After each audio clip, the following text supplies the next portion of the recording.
The Indianapolis Motor Speedway, one of the most historic tracks in the world, has been home to the Indianapolis 500 since 1911.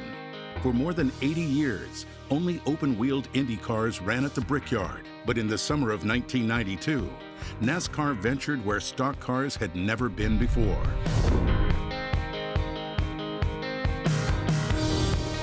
On June 22, 1992, 9 of NASCAR's top teams tested at the famed oval.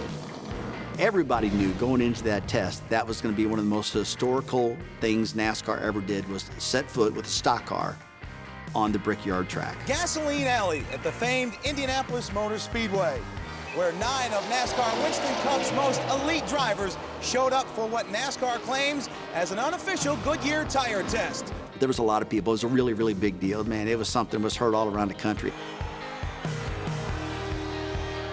There's 50-some thousand people, I guess that's what they say is here, and they're just hooting and hollering all over the place and just going crazy. People saying, oh, stock cars shouldn't be on the Indianapolis track, and some would say, heck with that, we deserve to be under it too. It's just a black piece of asphalt, you know, with a lot of history. And I was just glad to be on it. It wasn't a race, but the competition between the drivers never stopped.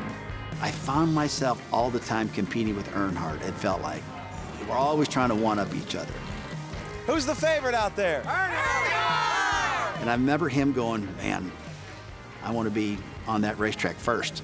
And I remember going up to Les Richter, who was our head guy back then, and said, I want to be on this track first. He said, I'm going to have to send everybody out numerically. He said, there is no car number 1 here today. Just pull out on pit road, and Jimmy Cox will be at the end down there and hold you up.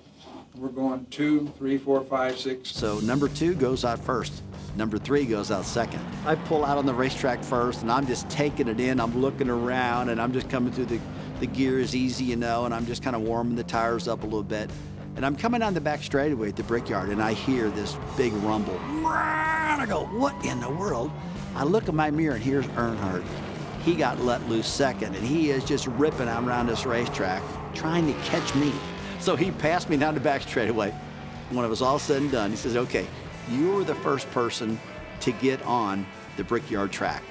I was the first person to lead a lap. Nobody knew that that was in his mind.